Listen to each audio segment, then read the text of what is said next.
What's good, everybody? Welcome back to the channel. Hope you're all having a great day. Continuing with the momentum we left off in the last video, you would have saw that we finally installed the second rendition of our wiring harness from Wiring Specialties using only quality parts, connectors.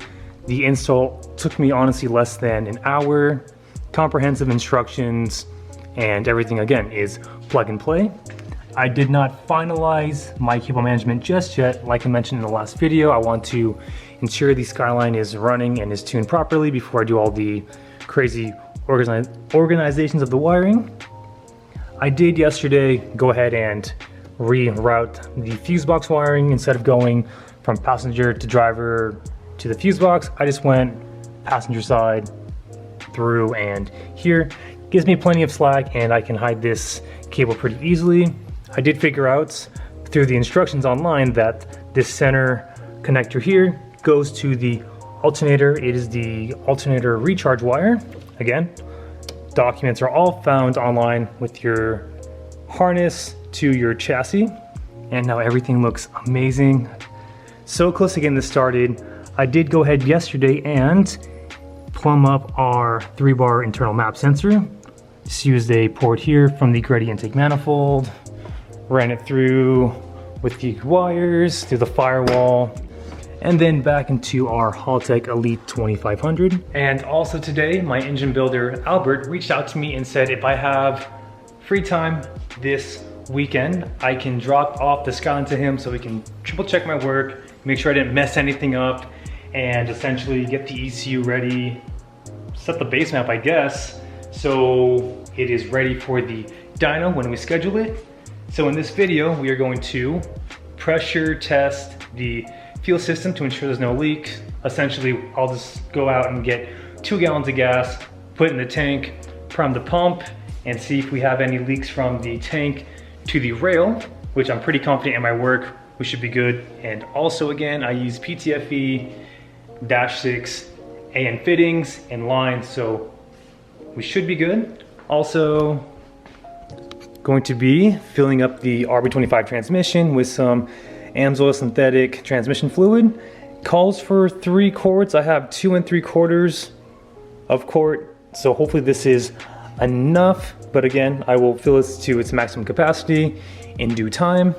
And then also in this video, I would like to pressure test the cooling system so we can fill it with coolant. I will be using this particular Evans brand. It is a wireless coolant. I use this on my Honda Prelude for a good 6 years and never had a heating issue. Even beating on it, AC on the hot summer days, it was great. And they do make this coolant with a flush if you want to transfer over. Here it is. But since my engine is literally brand new, we can go ahead and just pour in the coolant and be good. All right, Skyline back on the quick jacks. Got so much room. These are so nice to have. So let's go ahead and use our transfer pump and pump in the 3 quarts of transmission fluid. Hopefully I don't spill anything. All right, just got done filling the transmission. I went ahead and ordered 2 more quarts because I don't think it honestly is enough. Just got back from Harbor Freight, got myself another gas can. I seriously have about 8 of these laying in my house and they all have oil in them. How unfortunate for me when I actually need to put gas in any of my cars. So I just filled this 5-gallon can with 4 gallons. We're gonna go ahead and pour it up. And then I'm just going to put the key in accessory to activate the fuel pump and see if we have any leaks from any of the fittings or lines from the tank to the fuel rail. All right, Skyline has 4 gallons of 91 octane in it. Let's go ahead and engage the battery. So I didn't touch the fuel pressure regulator at all, but maybe I'll turn it down. Actually, no, I'm not even gonna touch it. I'm not even gonna touch it. Let's go ahead and now engage the battery. Love that. Put you guys on the tripod and we'll put this thing for the first time in accessory mode. Here the pump prime, and again, check for any leaks. All right guys, not gonna lie, a little bit bit nervous, but honestly, it's gotta happen eventually.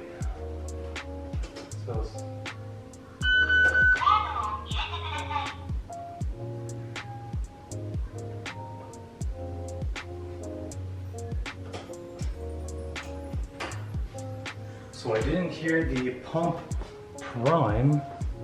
Okay, so pump isn't getting any power, and I'm pretty sure that I wired everything correctly many months ago. So at this point, I'm gonna have to pull out the fuel hanger, inspect the pump, and make sure I actually did everything right. Because even when I put the key on accessory mode, I don't see anything happening with our fuel pressure regulator auxiliary gauge.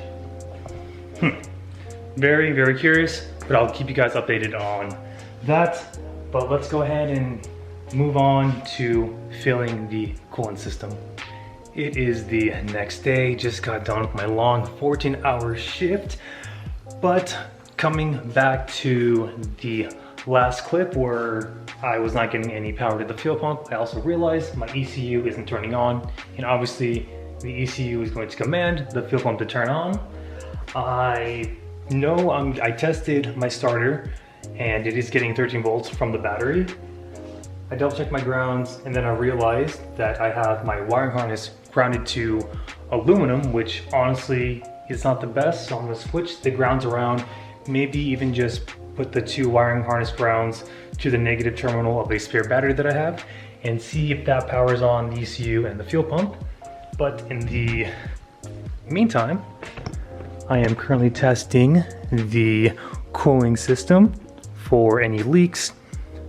Have this at about 0.6 bars. It's been like this for the last 10 minutes, and I'm confident to say we can now fill up the cooling system, which my coolant comes in tomorrow afternoon, which is great. And I did actually have a leak, and it was the drain plug for the radiator. Imagine that. Again, everything is all AN on the coolant system besides the T-clamp hoses, but nothing is leaking, so I'm really stoked about that. Face palm, guys. So this is how it went down. I triple checked my work, double checked the grounding. I used a new location, tested it again, no power to the ECU or the fuel pump. So I looked back at the internal or cabin wiring harness. I thought there was one connector left that was for my windshield wiper motor, but I'm not going to be utilizing that, so I ignored it. Dug a little bit deeper, I saw two wires. One was actually pinned for the windshield wiper motor, the other one was pinned for the Nissan console. Couldn't tell you right now exactly what that does, so I connected it. The wiring actually connects to the front of the car where I have everything tucked. So I just I didn't jimmy rig, but I took the connector from the cable ties and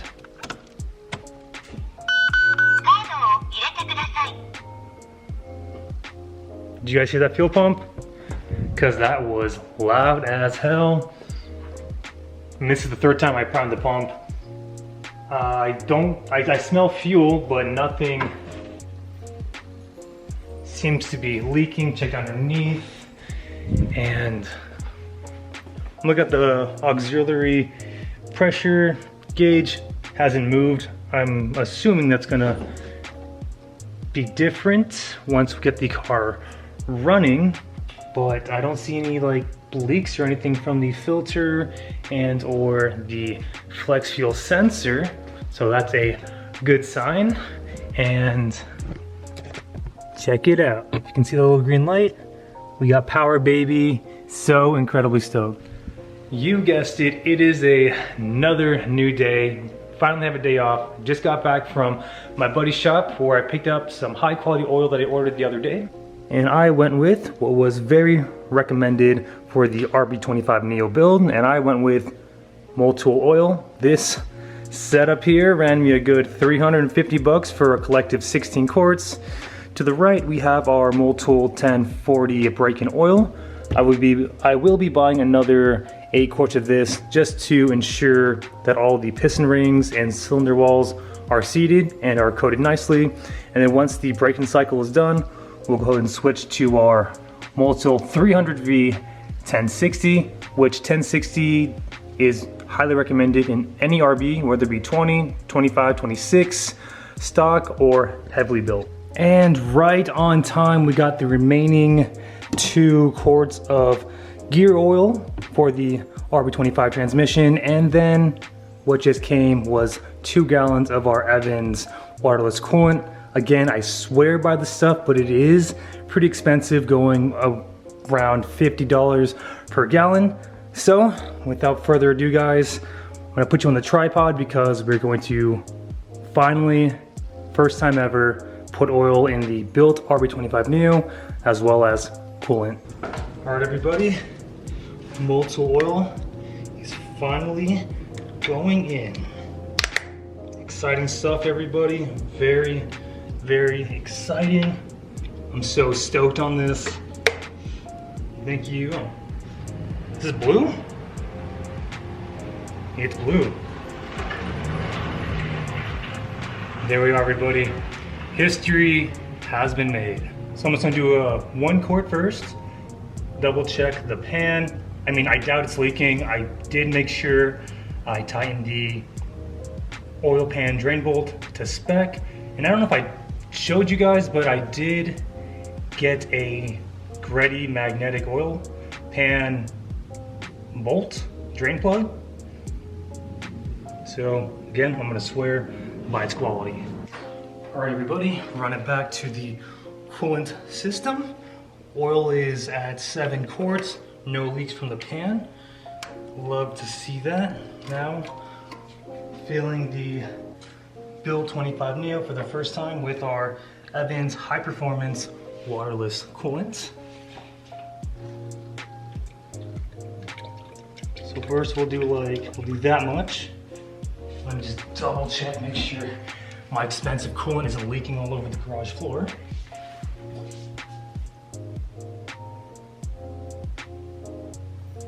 And everything checks out.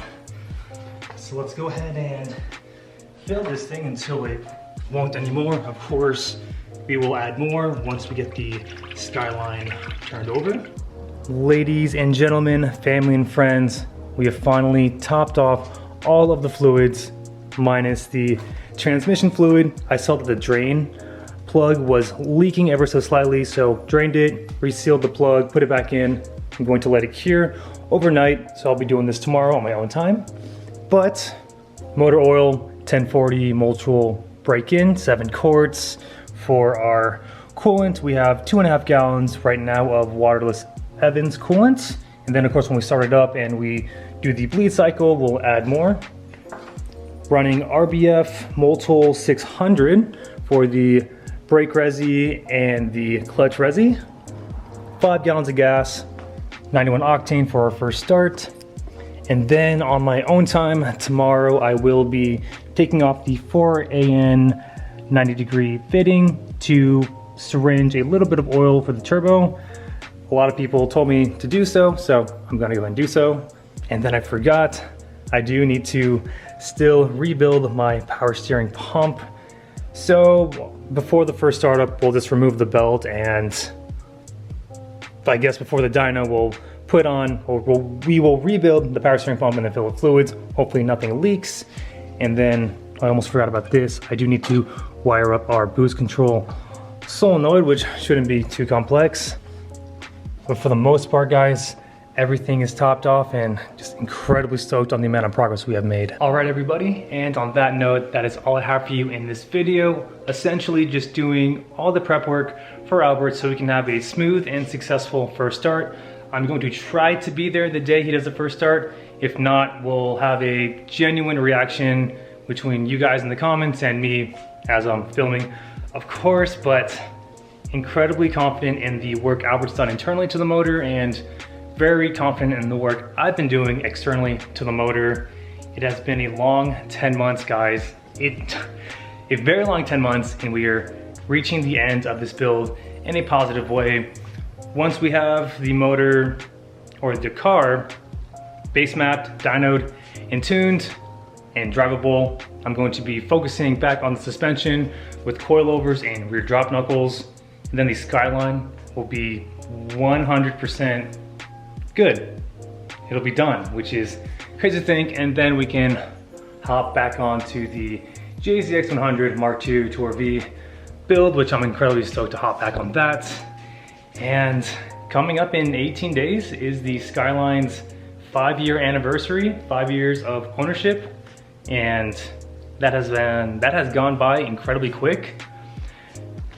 And collectively, I've only driven the car maybe 2.25 years, which is kind of bad. But like I promised you guys and myself, I will be driving the Skyline as much as I possibly can, especially when we're doing in the break-in period, because we have a lot of money in this car, which is a ridiculous amount. I will be going over how much it cost me to essentially do the third rendition of the Skyline, how much it cost me to build the motor, paint the bay, how much all these parts cost, because again, I like to be very transparent in this video, and I know a handful of you live this build vicariously through me.